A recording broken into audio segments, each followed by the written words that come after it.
No episódio 4 de X-Men 97 rolou uma alteração nessa história do Forge com a tempestade das HQs. É um detalhe, uma alteração bem pequena, mas que pode ter dado pistas gigantes de quem está por trás de tudo que tá rolando nessa temporada. Nas HQs foi o próprio Forge quem construiu a arma que tirou os poderes da Ororo com as próprias mãos, e isso é parte fundamental da história dos dois. Já na animação, a tecnologia dele serviu como base, mas quem construiu os colares inibidores foi um cientista na Escócia, como ele próprio menciona nesse episódio. E por que isso é importante?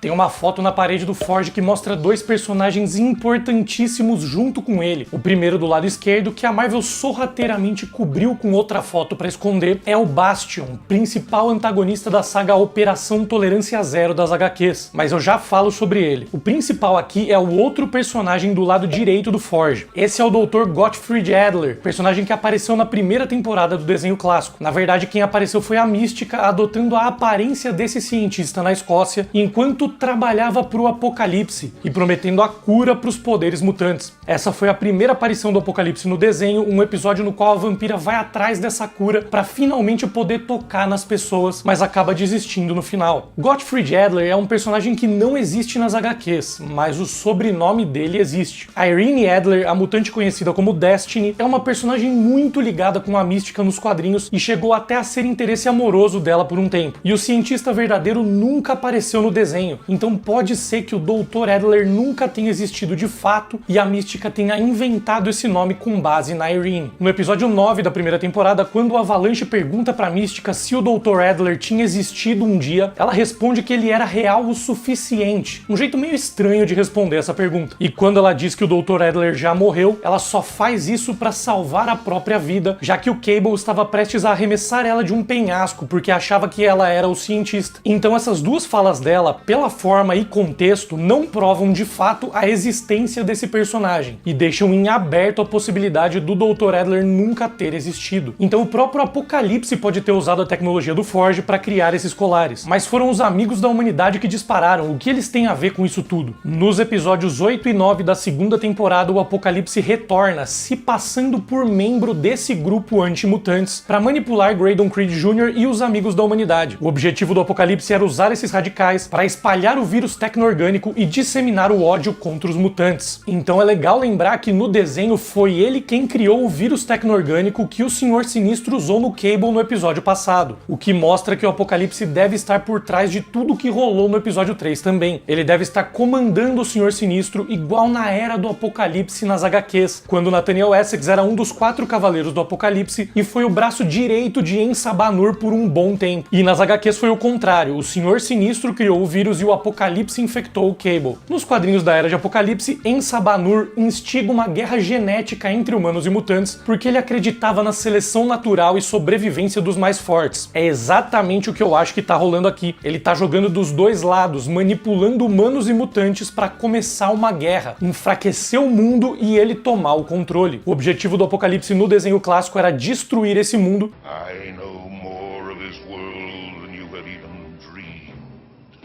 That is why I must destroy it.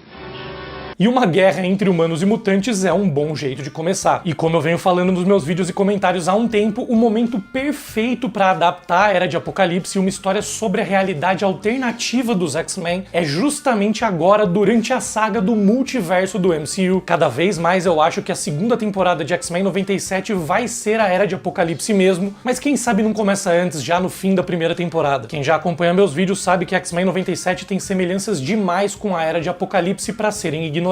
Aliás, no meu vídeo de primeiras impressões do episódio, eu achei que o cartucho do jogo do Motendo era uma recriação da capa de X-Men Mutant Apocalypse, jogo do Super Nintendo. Mas como algumas pessoas apontaram nos comentários, a capa na verdade é idêntica à do jogo do Mega Drive dos X-Men, com o fundo amarelo e vermelho, e Wolverine, Gambit e Ciclope exatamente nas mesmas poses, só trocaram o Gambit e o Ciclope de lado. A única diferença pro jogo do Mega Drive é que adicionaram o Apocalipse da capa do jogo do Super Nintendo ali. Claro, é um easter egg de outro jogo da época e o próprio Motendo mistura elemento de vários games dos X-Men. Mas é curioso que tenham escolhido uma capa idêntica à do jogo do Mega Drive e tenham simplesmente jogado o Apocalipse ali, ainda mais considerando que ele não aparece em nenhum momento no jogo do Mojo. Os vilões que aparecem são Sentinelas, Amigos da Humanidade, Sauron, Magneto e o próprio Mojo. Talvez essa seja mais uma pista da volta do Apocalipse Apocalipse em X-Men 97. Esse episódio usa uma estrutura antiga de desenhos animados que o desenho clássico nunca tinha utilizado. São 2 histórias em um episódio. A série antiga preferia contar histórias maiores ao longo de vários episódios. E é claro, a segunda história desse episódio, Life Death Parte 1, prepara um arco mais longo pra Tempestade ir pros X-Men. Um arco que vai pra uns lugares estranhos nos quadrinhos, inclusive. Vou falar um pouco mais sobre isso mais tarde, mas eu adorei como ambas as histórias falam sobre deixar o passado pra trás, contadas por perspectivas diferentes. O episódio começa com a Jubileu fazendo o Previously on X-Men. Como eu comentei na última análise, no desenho clássico era sempre o Ciclope. No primeiro episódio de X-Men 97 não teve esse recap, no segundo episódio foi o Magneto e no terceiro a Jean Grey. Aparentemente, em cada episódio, quem narra a recapitulação do que aconteceu em episódios passados é o personagem que vai ter mais destaque. A intro da Marvel Animation ganhou uma nova música nesse episódio. É uma versão da música da intro do Marvel Studios, mas com uma vibe de jogo de fliperama daqueles de 16 ou 32 bits das antigas, o que combina perfeitamente com o Motendo que se passa dentro de um desses jogos. No vídeo do episódio 3 eu comentei que a Tempestade foi removida da sequência de personagens na abertura. Agora no episódio 4 o Bishop também foi removido. Assim como em todos os episódios até agora, essa abertura também tem cenas novas. A Jubileu aparece abaixando o óculos de sol com o mojo refletido, uma cena inspirada na batalha final do episódio 10 da terceira temporada, quando ela estava protegendo o long shot do ataque do Mojo. Mas é uma cena que foi criada para essa abertura e não aparece de fato no episódio do desenho clássico. Depois, na batalha final, ela recria essa imagem abaixando os óculos e vendo o Mojo refletido. Também adicionaram uma imagem de Wolverine, Forge, Homem de Gelo, com a Polaris aparecendo na frente deles, com o Havok nos braços. Isso é do episódio 11 da terceira temporada, quando Forge do presente apareceu liderando a X-Factor. E por algum motivo eles removeram o Ciclope e o Professor Xavier dessa imagem. Curioso, né?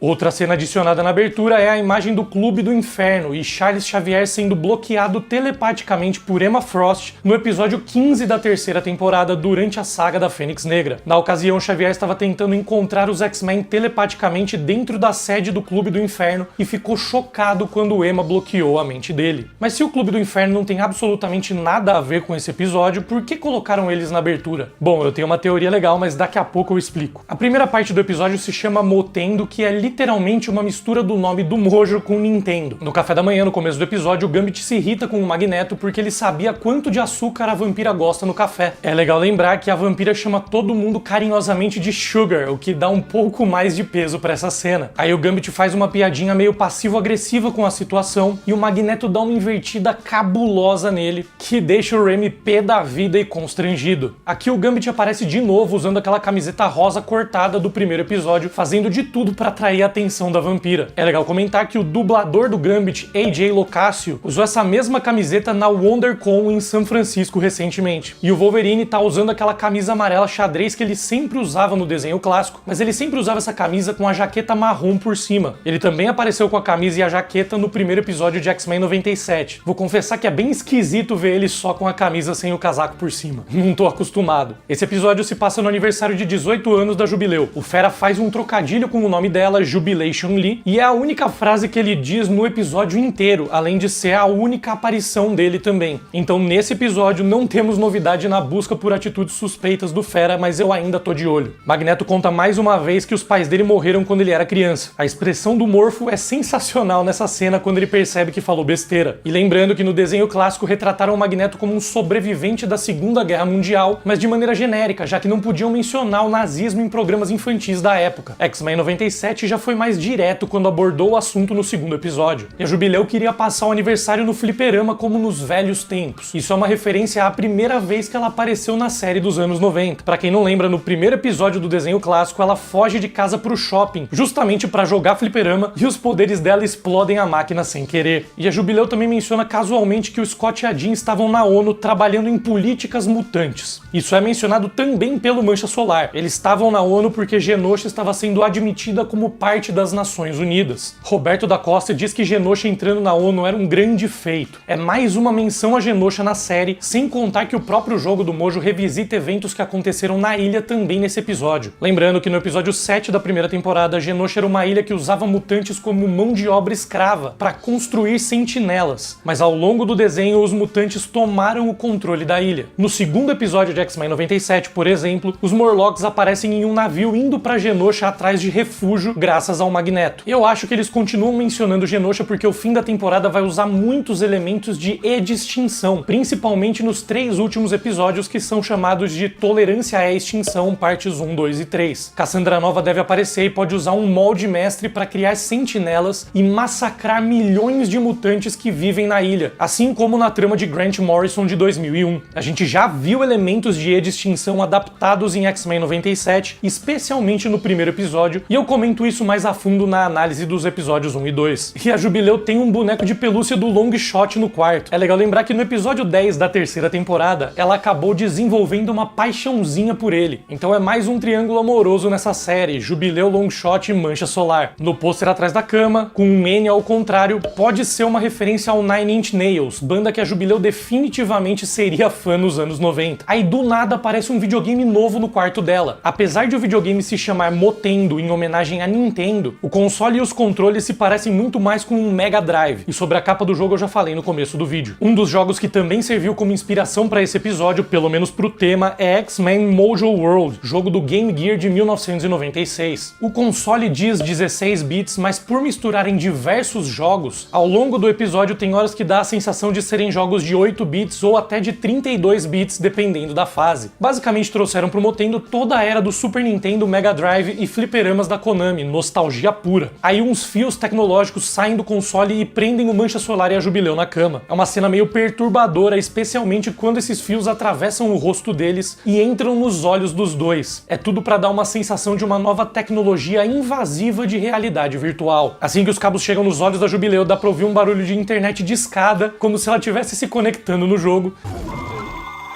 E claro, essa é mais uma das tantas referências da série aos anos 90. Aí Jubileu e Roberto são atacados por uma sentinela gigantesca. É legal reparar como o tamanho e a escala da sentinela mudam ao longo dessa cena de perseguição. Isso faz referência a algo que acabava acontecendo sem querer no desenho clássico por falta de tecnologia para padronizar a escala das sentinelas. Para X-Men 97, com os avanços tecnológicos, conseguiram resolver esse problema. Isso é algo que uma das pessoas envolvidas na série comentou numa entrevista ao New Rockstars. Mas deixaram a escala despadronizada no jogo como homenagem ao que acontecia nos anos 90. E o Roberto tem medo de usar os próprios poderes porque ele tem medo que isso seja transmitido e chegue até a mãe dele. Lembrando que ele diz pra Jubileu no primeiro episódio que os pais dele não sabem que ele é um mutante, e depois, no terceiro episódio, a gente viu que o maior medo dele é a mãe descobrir e não aceitar. Os dois não têm ideia de como foram parar no centro da cidade e acabam sendo perseguidos por membros dos Amigos da Humanidade, com as mesmas armas que eles estavam usando quando sequestraram o Mancha Solar no primeiro episódio.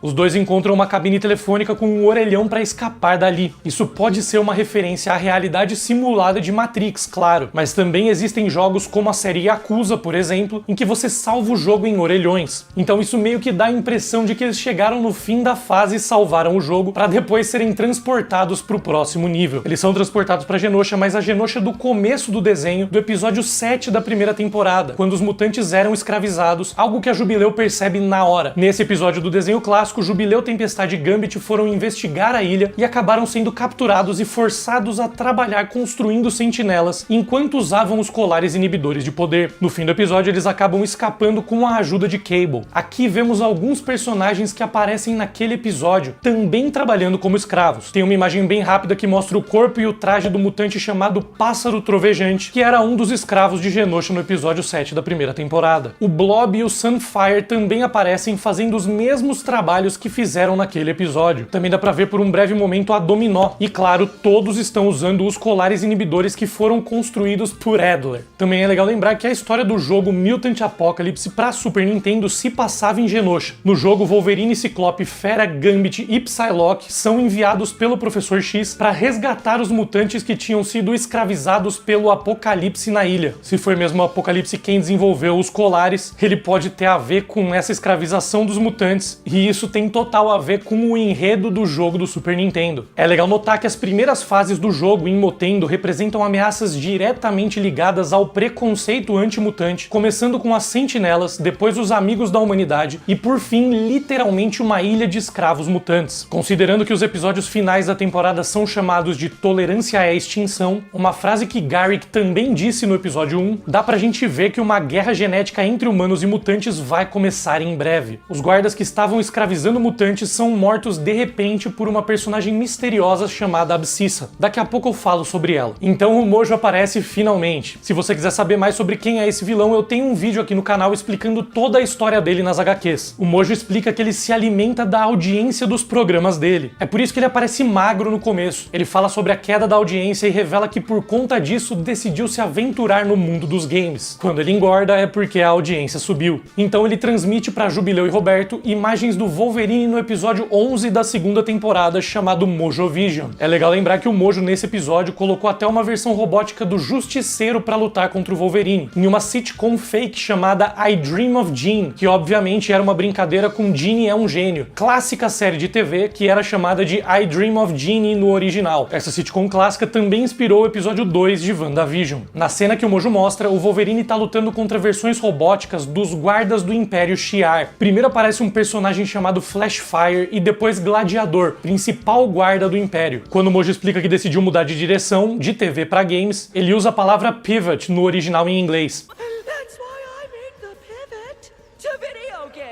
O jeito que ele diz e o tom de voz parecem ser uma referência à cena clássica do sofá em Friends, quando Ross Geller fica usando essa palavra.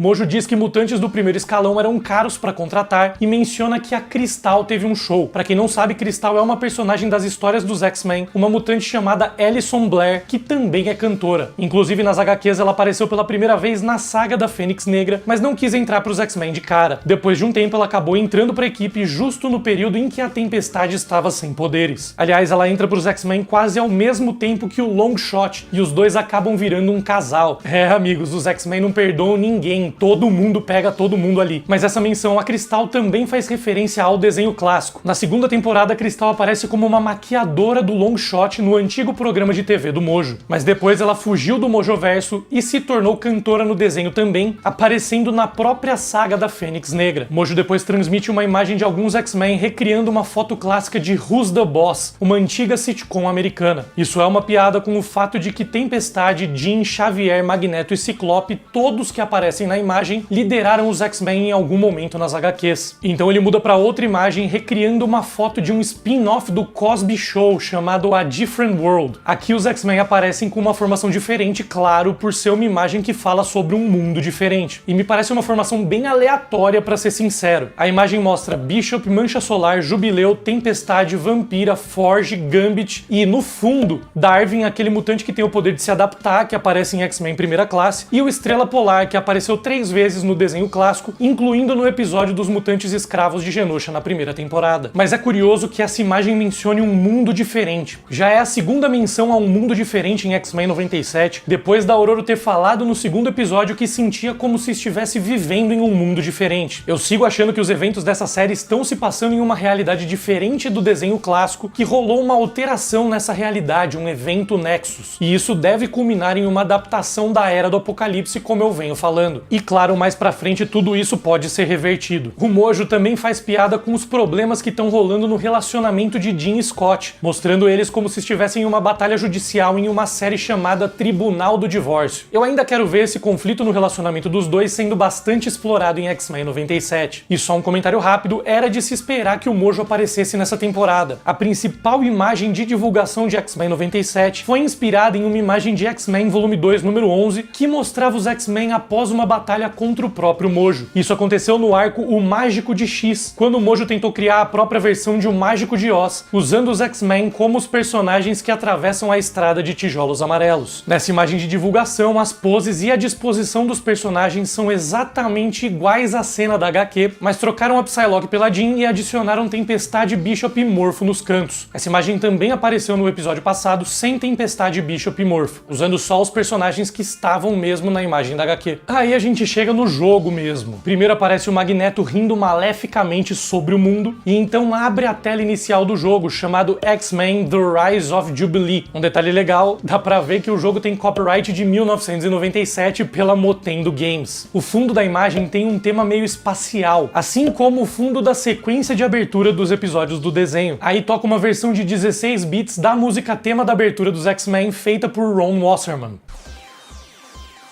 Na tela de seleção de personagens, que parece uma referência ao jogo de fliperama dos X-Men, as opções são Jubileu, Colossus, Mancha Solar, Magia, Gambit e tem um espaço vazio para um personagem bloqueado. Primeiro é legal comentar que tem mais uma referência à magia aqui, depois do Morpho se transformar nela 2 vezes no episódio passado. Se você olhar de perto, à direita desse espaço vazio, tem um personagem com cabelos brancos e X no peito. Esse aí é o Cable. Vale lembrar que o Cable original adulto tá confirmado na primeira temporada de X-Men 97, então ele vai acabar aparecendo em algum momento. Jubileu e Roberto entram na primeira fase chamada Rua Distópica, onde enfrentam sentinelas. O Mojo calibrou o jogo para eles se aventurarem pelo passado da Jubileu, e essa primeira fase faz menção ao primeiro episódio da série, quando Jubileu é caçada pelas sentinelas nas ruas de Nova York. Aí a câmera desce pela cidade e passa por um cartaz de desaparecidos com 16 mutantes. Isso é retirado diretamente da capa de Fabulosos X-Men número 141 em 1981, a primeira parte da história de Dias de um Futuro Esquecido. O cartaz é idêntico e até as faixas brancas em cima dos mutantes dizendo quem foi capturado, desapareceu ou morreu se alinham com a arte das HQs. E os personagens também são praticamente todos os mesmos. Na fileira superior aparecem Ciclope, Colossus, Tempestade e Noturno. Abaixo deles, Anjo, Homem de Gelo, Fera e Kitty Pryde, que na época atendia por Sprite. Na terceira fileira era o Magneto na capa do gibi, mas trocaram pelo Gambit, provavelmente porque o Magneto é o chefão e é ele quem estaria caçando os X-Men nesse jogo. Depois vem Mercúrio, Feiticeira Escarlate e Wolverine. Na parte inferior, que estava coberta pelo Wolverine e Kitty Pryde na capa da HQ, colocaram uma pessoa careca ali, que eu imagino que seja Charles Xavier ou Cassandra Nova. É mais provável que seja o Professor X, já que todos os outros são X-Men. Pra ser exato, de todos que aparecem ali, só Wanda e Pietro nunca fizeram parte dos X-Men, mas o Mercúrio já foi da X-Factor e os dois foram Vingadores, então são heróis de toda forma. Depois aparecem Polaris, Havoc e Banshee pra finalizar a lista. É muito legal reparar também que Jubileu e Roberto se enxergam com o design normal da animação de X-Men 97, mas o ambiente ao redor deles é todo em 16 bits e a audiência enxerga eles em 16 bits também. Todo o visual das batalhas é muito semelhante aos jogos de fliperama dos X-Men. A Jubileu derrota a Sentinela roxa e vermelha com um chute só, mas depois aparece uma de cor diferente, azul e laranja, mostrando que era um inimigo superior, e essa ela precisa de 3 golpes para derrubar. Também tem uma sentinela meio verde que voa, mostrando outro tipo de inimigo. No fim, a Jubileu faz o movimento clássico de abaixar os óculos para disparar fogos de artifício, passando da primeira missão. A segunda fase leva Jubileu e Mancha Solar para a Terra Selvagem, um lugar que apareceu bastante na segunda temporada do desenho clássico. Eles lutam contra Sauron, o humano mutado chamado Carl Lycus. Lembrando, ele foi um dos experimentos do Senhor Sinistro no desenho e ajudou o Sinistro a conquistar a Terra Selvagem e sequestrar alguns dos X-Men, mas os dois acabaram sendo derrotados pelos outros membros da equipe com a ajuda de Ka-Zar. E o Sauron no jogo reverte para a forma humana quando é derrotado, igual acontecia no desenho clássico. A Abscissa causa mais um glitch no jogo, restaurando a vida da Jubileu. Espiral aparece trabalhando para rastrear esse bug. Espiral, para quem não lembra, é a mutante de 6 braços que trabalha como capanga do Mojo. Inclusive o Morpho se transformou nela no último episódio também, dando uma pequena prévia do que ia acontecer no episódio 4. Eu falo, nada que a Marvel coloca nesses episódios é por acaso. E a última fase acontece no Asteroide M, que vem da 4ª temporada do desenho clássico nos episódios 3 e 4. O Wolverine até chegou a mencionar o Asteroide M no 2º episódio dessa temporada. Asteroide M era um refúgio espacial construído pelo Magneto na órbita da Terra, que era para servir como uma base onde os mutantes poderiam viver em paz. Essa também é uma história que vem das HQs, do arco chamado Gênese Mutante, nos primeiros 7 capítulos de X-Men Volume 2 em 1991. E essa história do Asteroide M é a última história que o Chris Claremont escreveu para os X-Men depois de 17 anos no roteiro. Claro, depois ele voltou, mas foi a última vez que ele escreveu nessa primeira fase dele, que durou 17 anos. E também era no Asteroide M que acontecia a batalha do Magneto como o último chefão do jogo de fliperama. Foi justamente no arco do Asteroide M que os mutantes começaram a ocupar Genosha no desenho. O Mancha Solar relembra de quando viu essa história com a mãe nos noticiários e como isso deixou ela assustada com os mutantes. Lembrando que a mãe do Roberto aparece no 3º episódio como o maior medo dele, não aceitando o fato dele ser mutante. Isso é mais um lembrete do preconceito anti-mutante que ainda tem muita força nesse mundo e que alcança altos escalões. É mais uma pista de que Genosha pode estar em apuros. Até o fim da temporada deve rolar uma catástrofe por lá. Jubileu, como é uma veterana dos games, espera para descobrir o padrão de ataque do chefão até encontrar uma janela para atacar o Magneto. Depois ela usa uma vida extra plantada pela Abscissa nessa missão para reviver Roberto da Costa. A Abscissa hackeia o servidor de novo e leva os dois para outro outro cenário. No fundo aparecem estátuas dos X-Men como Gambit e Wolverine e todos têm ombreiras pontiagudas que combinam com a armadura dela. E nessa cena ela revela que é uma versão mais velha da própria Jubileu. Também dá pra ver ao fundo, em algumas telas, mais uma cena clássica do desenho com a Jubileu apontando pra frente. Nos quadrinhos, a Abscissa é uma versão distorcida da Jubileu de um futuro alternativo, de uma história publicada em Wolverine Volume 2, número 53, em 1992. Nessa história, a Jubileu jovem é sequestrada pelo Mojo e pela própria Abscissa, que trabalha pro Mojo como escrava. Mas em X-Men 97, a Abscissa acabou não sendo uma antagonista. Ela é só uma mentora mais velha e prestativa que salva a Jubileu e o Mancha Solar no jogo. Essa versão mais velha da Jubileu é dublada por Alison Court no original, que é a dubladora que interpretou a Jubileu no desenho clássico. A Abscissa diz que é a única versão da Jubileu que sobreviveu aos testes do jogo. Então essa versão reviveu os principais momentos da história da Jubileu várias e várias vezes. Por isso ela faz um discurso e dá uma lição muito importante para a versão mais nova, sobre se libertar da nostalgia e viver no mundo real com amigos e família. É uma lição que eu acho que todos nós precisamos ouvir de vez em quando. Às vezes é bom se desprender um pouco do passado e simplesmente viver. Nostalgia é legal, mas em excesso também faz mal. A dubladora original da Jubileu também abriu mão da personagem para dar espaço para uma dubladora nova, asiática, interpretar ela em X-Men 97. Então a própria atriz desapegou do passado para dar espaço para novidade, algo que também condiz muito com a própria mensagem. E isso pode ser um comentário dos próprios roteiristas sobre a série também. Claro, a gente ama a animação clássica e somos muito apegados com essa formação do desenho original, mas eles estão dizendo que desapegar também é bom e saudável. Os X-Men estão passando por uma reformulação, com personagens deixando a equipe, outros chegando, e isso provavelmente ainda vai acontecer bastante na série. X-Men 97 adapta em maioria arcos da época em que Chris Claremont cuidava dos roteiros dos X-Men. Ele sempre foi muito conhecido por atualizar a equipe sempre, trazendo personagens novos e fazendo personagens antigos saírem. Isso sempre mantinha as histórias dos X-Men variadas e com ar de novidade, e é exatamente o que eu acredito que seja a proposta da nova temporada. E durante essa conversa, a Jubileu diz isso aqui.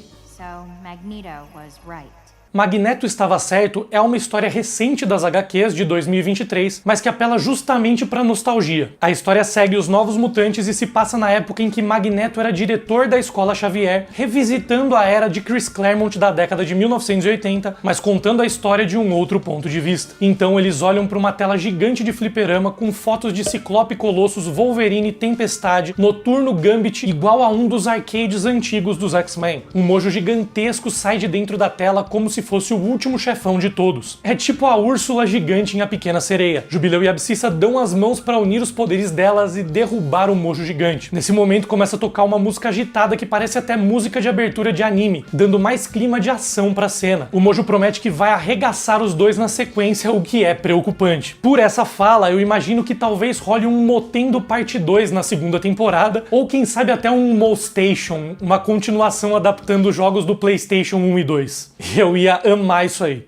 It ain't over till the fat desperate sings. So ain't over till the fat man stings! Continuando, o vilão recua atordoado e a Espiral empurra o mojo pro chão com um sorriso. Parece até que a Espiral tava torcendo pra Jubileu e pro Mancha Solar nesse jogo por essa imagem. Nas HQs, a Espiral é uma das personagens que frequentemente se livra do controle do mojo e batalha contra ele, assim como o Longshot. O Roberto e a Jubileu acordam de volta no quarto dela. O Motendo derreteu e os dois trocam beijos enquanto algumas faíscas voam ao redor deles. É legal lembrar que na série original, equipamentos eletrônicos derretendo e sendo destruídos foram os primeiros sinais dos poderes da Jubileu. Também é legal notar como os animadores realmente estenderam essa cena do beijo dos dois, aparentemente para já começar a estabelecer o tom dessa mudança do episódio, já que é bem nesse momento que começa a outra parte da história, que mostra a relação entre Tempestade e Forge. E o nome dessa segunda parte é Life Death. Esse é o título de mais uma história muito clássica das HQs, também da época de Chris Claremont, que rolou em Fabulosos X-Men número 186, em 1984. Nesse arco, a Tempestade perdeu os poderes dela quando tentou proteger a Vampira e acabou sendo atingida por uma arma disparada por Henry Peter Gyrick, aquele cara que os X-Men visitaram na prisão no primeiro episódio. A história mostra como a Tempestade começa a tentar lidar com a depressão que vem pela perda dos poderes e com o fato de que ela deixou de ser uma deusa e passou a ser uma humana comum. Ela acaba se envolvendo com o Forge nessa HQ, até descobrir que foi ele próprio quem criou a arma que tirou os poderes dela, como eu comentei no começo do vídeo. Depois de várias edições das HQs, também rolou Life Death Parte 2, em Fabulosos X-Men número 198, em 1985. E Life Death Parte 2 é o nome do 6º episódio de X-Men 97, então essa história ainda vai ter desdobramentos, obviamente. Nesse episódio, a Tempestade usa um macacão branco que é idêntico ao que ela usou na HQ que inspirou essa história. Os dois jantam juntos, algo que também rola nessa HQ, e o Forge serve uma tigela de chile de bisão, fazendo alusão às origens indígenas do personagem. Na HQ, ele fez um prato chamado Hyderabad Biryani, prato típico da Índia. Outra adaptação legal é quando o Forge serve vinho pra Tempestade, fazendo referência ao fato de que nessa HQ de Life Death, Ororo consome bebidas alcoólicas pela primeira vez na vida quando toma um champanhe com Forge. Tempestade percebe que tanto a mão quanto a perna de Forge são cibernéticas, e ele diz que perdeu os membros em uma guerra, mas não entra em detalhes sobre qual guerra foi ou quando isso teria acontecido. Nas HQs, isso acontece na Guerra do Vietnã. O Forge tenta ajudar a Tempestade a redescobrir a sensação de voar, com o vento batendo no rosto dela, enquanto os dois cavalgam perto da casa. Isso também é uma referência à época que Tempestade tinha perdido os poderes. Por um momento, a Ororo chegou até a aceitar e decidiu continuar sem os poderes, mas depois mudou de ideia. Mas dentre todas as coisas, o que ela mais sentia falta quando não tinha poderes nas HQs era justamente de voar, algo que ela menciona várias vezes nas histórias dessa época. E nessa cena ela acaba viajando, se deixando levar pelo momento, por causa da sensação do vento batendo no rosto. É o mais perto que ela chegou de voar desde que perdeu os poderes no 2º episódio. É justamente por isso que ela, distraída, quase cai do penhasco nessa cena. E essa cena também lembra uma resenha dela com a Vampira no desenho clássico, quando as duas estavam passeando a cavalo. Take riding over flying any day.